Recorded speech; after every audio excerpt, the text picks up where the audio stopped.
जो है दिग्गज किसान नेता, संयुक्त किसान मजदूर संगठन की राष्ट्रीय अध्यक्ष पूनम पंडित है, कांग्रेस नेता भी है, विधानसभा चुनाव लड़ चुके हैं। इनसे बातचीत करते हैं। जो 5 राज्य है जो विधानसभा चुनाव के नतीजे आए हैं उसको ये किस तरह से देखती है। आपको अगर जो है नतीजे मैं बता दूं, मिजोरम के नतीजे आज आ रहे हैं। वहां पर एनएफएफ जो है 11 सीटों पर आगे चल रही है, जेडपीएम जो है 26 सीटों पर, बीजेपी 2 सीटों पर और कांग्रेस कहीं ना कहीं 1 सीटों पर आगे चली है। और बीजेपी ने यह भी दावा कर दिया कि वो सरकार में शामिल होगी। तो इस पूरे मुद्दे पर बातचीत करेंगे। अगर आपको मध्य प्रदेश की सीट में आपको बता दूं, बीजेपी 163, कांग्रेस 66, छत्तीसगढ़ में बीजेपी 54, कांग्रेस 35, राजस्थान में बीजेपी 115, कांग्रेस 69, तेलंगाना में बीआरएस 39 और कांग्रेस 64।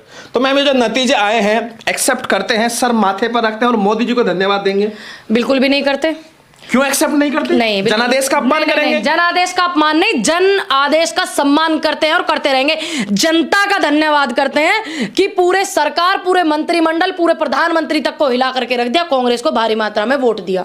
जनता ने वोट दिया है। हाँ, जनता ने इतना वोट दिया कि आप विपक्ष में बैठने के लिए, देखिए विपक्ष में बैठने के लिए हम तो देखिए विपक्ष में बैठना भी जरूरी है, हाँ, ऐसा नहीं है, लेकिन जनता ने इतना वोट दिया कि विधायकों को जिताया और सिस्टम ने हराया। तो जिनको जिताया वो जीते हैं, जो हारे हैं वो हारे हैं। नहीं, देखिए ये तो मैनेज करने के लिए इन्होंने पूरा सिस्टम किया है।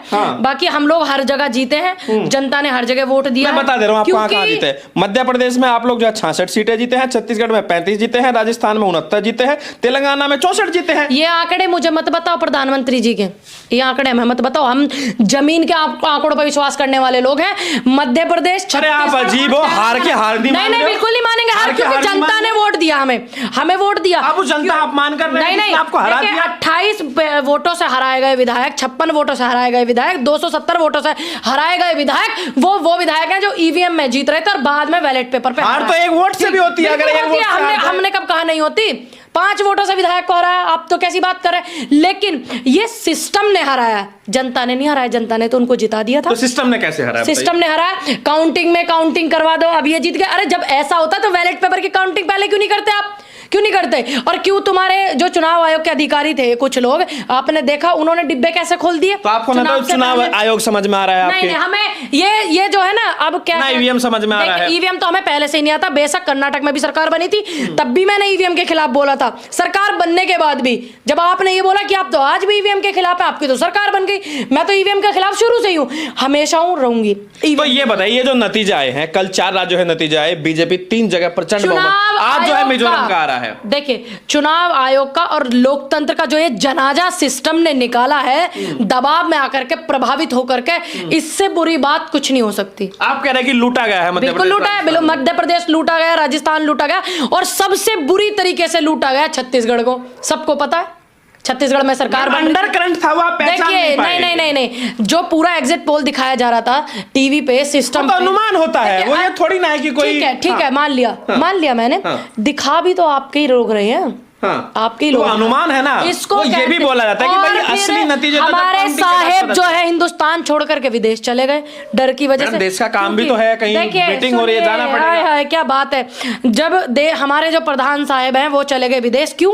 हार का ठीकड़ा उनके सिर पे ना फूट जाए। लेकिन पूरे सिस्टम को मैनेज करने के बाद साहेब फिर आ गए माला हार पहनने के लिए, है ना। और वही हो रहा है कि प्रधानमंत्री जी हैं तो मुमकिन है, नहीं तो नामुमकिन है। कुछ लोग तो पैदा क्या करें, कुछ काम धंधा बचा है, कांग्रेसी बेरोजगार हो गए। देखिए बेरोजगारी तो हम लोग पहले से ही हो रखे, इन्होंने कर रखा हमें 2014 के बाद से, ये तो इसमें कोई दोहराया नहीं है। बेरोजगार नहीं होते तो तुम ये सिस्टम उठाए ना फिरते, समझ गए आप। दूसरी बात, एक जिम्मेदारी का काम है लोकतंत्र को बचाना। देखिए जनता ने नहीं किया, जनता ने वोट दिया है, हमारे नहीं, हम तो जीते हुए लोग हैं।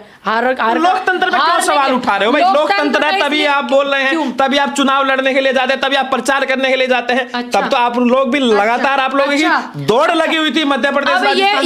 ये जो पीठ फिर करके लोकतंत्र का जनाजा निकाल रहे हैं, उसका क्या? उसके लिए भी तो बल बोलिए। मतलब मीठा मीठा तो आपका, आप तो खुद ग्राउंड में थी, आप खुद ग्राउंड में थी, तभी बोल रही हूँ। और नरेंद्र सिंह तोमर बहुत वोटों से हार रहे थे, मैं पासी की विधानसभा में थी, मुरैना में, और दिनेश गुजर वहां से जो है चुनाव जीते हैं, जौरा में थी, उपाध्याय जी चुनाव जीते हैं वहां से, ठीक, बहुत बुरी तरीके से हार रहे थे। और मैं ये कह रही थी, मैंने कहा ये किसी कीमत पे सीट नहीं हारने के, क्योंकि ये तो इस व्यक्ति को जिता के रहे। हार ना माने तो बेशर्मी हो। नहीं, हम नहीं हार मानने वाले। देखिए समीज से बात कीजिए आप पहले तो, क्योंकि हमें जनता ने वोट दिया, हम तो जीतने वाले लोग हैं। हमें जनता ने वोट दिया, ईवीएम से ही हारे, बिल्कुल ईवीएम से हारे। और पूरे कांग्रेस को ही नहीं, तमाम जितने भी विपक्ष हैं, कुछ नहीं रहने वाला, ये लोग तानाशाह हो गए हैं, बस घोषणा करनी बाकी है। ठीक, इन्होंने घोषणा नहीं की है, बाकी ये पूरा रवैया इनका आप देख रहे हैं। तमाम विपक्ष को, तमाम किसान संगठनों को ईवीएम के खिलाफ एक बड़ा जन आंदोलन करने की आज आवश्यकता है। ये सिर्फ विपक्ष के या कांग्रेस के लिए नहीं, ये लोकतंत्र के लिए। 24 में क्या होगा? अब मान ले मोदी जी को प्रधानमंत्री फिर से। अब एक बात बताइए, एक दौड़ में आप अकेले दौड़े जा रहे हो तो आप अपने आप को जीता हुआ मान रहे हो, क्योंकि आप ही दौड़ोगे और आप ही जीतोगे। और जब आप अपने कंपटीशन करने वाले लोगों को लोकतंत्र के दायरे में रह करके काम नहीं करने दोगे, लोकतंत्र को नहीं मानोगे, लोकतंत्र को दबाओगे, तो आप ही दौड़ते रहो और आप ही जीतते रहो और फिर लड़ो भाई आप ही चुनाव। पूरे विपक्ष को चुनाव का बहिष्कार करना। मोदी जी को हरा ही राहुल गांधी सकते हैं और हरा रहे हर जगह। सीधी लड़ाई में नहीं हरा सकते। मध्य प्रदेश, राजस्थान, सीधी लड़ाई में हराया तभी तो सिस्टम से इन्होंने हमें हरवाया। हमने तो सीधा टक्कर देके हराया इनको, इन्होंने सिस्टम को काबू में करके हरा दिया हमारे नेताओं को, हमारे विधायकों को। क्योंकि खरीदना बेचना, सुनिए, खरीदना बेचना, सुनिए, मध्य प्रदेश में भी, सुनिए, मध्य प्रदेश में भी, देखिए मध्य प्रदेश में भी जो विधायक लड़ रहे थे, चुनाव लड़ रहे थे, सिस्टम जो लड़ रहा था मध्य प्रदेश में, पिछली बार हमने सरकार भी बनाई मध्य प्रदेश में। इन्होंने क्या किया, जोड़ करके तोड़ करके खरीद परस्त करके विधायकों को उठा करके और भगोड़े लोग भाग गए कुर्सी के लालच में, लेकिन आज उनकी कोई वैल्यू नहीं है।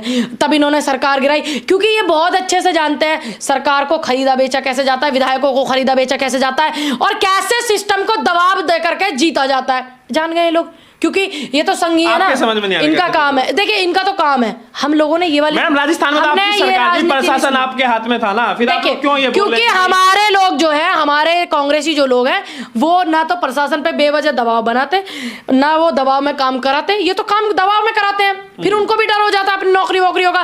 पूरे के पूरे विपक्ष को, तमाम लोगों को चुनाव का 24 के चुनाव का बहिष्कार करना चाहिए, ईवीएम का बहिष्कार। तो पूनम पंडित चुनाव नहीं लड़ रही 24 का। देखिए जो हमारी पार्टी के लिए जरूरी है, हमें वो नहीं करना चाहिए, हमें वो करना चाहिए जो हमारे देश के लिए जरूरी है। इसलिए तमाम विपक्ष के लोगों को बहिष्कार करना चाहिए ईवीएम का, और ना तो उनको तुम ही दौड़ लो अकेले रेस में, तुम ही विनर हो जाओगे। तो आप कह रहे हैं मोदी जी को कि भाई आप ही प्रधानमंत्री बनो, आप ही सब कुछ। नहीं, आप सीधा बोलो ना कि मैं तानाशाह लागू कर दिया हूं, इस देश में कोई चुनाव नहीं लड़ेगा, तो हम मान लेंगे फिर आपकी बात। आप कह रहे हैं चुनाव होना ना होना बराबर ही है। जब आप लोकतंत्र के दायरे में काम नहीं कर रहे हो, आप लोगों को, प्रशासन को डरा धमका करके आप विधायक अपने जिता रहे हो बेमतलब। पूनम पंडित लोकतंत्र को तभी मानेगी जब कांग्रेस जीतेगी। जी बिल्कुल भी नहीं, मैं तो लोकतंत्र को पहले से मानती हूँ। ऐसा नहीं कि देखो अभी बीजेपी जीत गई तो लोकतंत्र खत्म, ईवीएम खराब, मोदी खराब, कर्नाटक में भी मैंने बोला, इलेक्शन कमीशन खराब, कर्नाटक में भी मैंने बोला था कि आप बेशक हम चुनाव, आप कोर्ट जाइए ना, सुप्रीम कोर्ट जाइए। सुनिए, इस कोर्ट में बहुत सारे लोगों ने पार्टीशन भी डाला हुआ, लेकिन कुछ आने दे किसी को जब विपक्ष के। अगर आपके पास सबूत है घोटाले के तो जाइए। इतने लोगों ने सबूत डेमो करके दिखाया, इतने लोगों की वीडियो, आंख फूट गई पर इनकी, बताओ आंख फूट गई। क्या आप पूरी तरह से आश्वस्त है कि ईवीएम में वाकई में घोटाला होता है? बिल्कुल। देखिए बेशक तेलंगाना में हमारी सरकार आई है, इन्होंने सही रिजल्ट दिखाया है वहां का, तो लेकिन फिर भी मैं बोलूंगी ईवीएम का बहिष्कार करना चाहिए तमाम विपक्ष के लोगों को, तमाम संगठनों को, और एक बड़ा जन आंदोलन करना चाहिए ईवीएम के खिलाफ। नहीं तो कहते तुम ही दौड़ लो, फिर चुनाव का बहिष्कार। 24 में पीएम कौन बन रहा है? देखिए हमने पहले भी आपसे बोल चुके हैं, अगर यही सब सिस्टम रहा कुछ नहीं होने वाला, किसी का, विपक्ष के किसी भी नेता का कुछ नहीं होने वाला, क्योंकि ये लोग तानाशाही पे उतर गए हैं, बिल्कुल अपना नंगा। आप कह रहे हैं लोकतंत्र खत्म हो गया है? देखिए और क्या कहूँ, तानाशाही लागू हो गई। बताइए क्या कहूँ, घोषणा करवा दीजिए बस इनसे, फिर हम लोग नहीं लड़ेंगे चुनाव, ना हम हक के लिए लड़ेंगे आपके, आप घोषणा करवाइए इनसे। जब हम हक के लिए, आप कह रहे हैं अघोषित इमरजेंसी, अघोषित आपातकाल इमरजेंसी। और अगर तुम लोगों को ये वीडियो पसंद आई तो यार लाइक मार दो, और नहीं आई तब भी लाइक मार दो, क्योंकि फर्क नहीं पड़ता, सही बता रहा हूँ, फर्क नहीं पड़ता, बस लाइक मार दो। और अगर तुम लोग नए हो तो सब्सक्राइब करो, वो जो लाल वाला बटन है उस पर कुछ भी फेंक के मारो, ये माइक फेंक के मारो, ये कैमरा फेंक के मारो, मैंने उल्टा बोल दिया लेकिन मुझे फर्क नहीं पड़ता है, बस सब्सक्राइब करो, मुझे नहीं पता।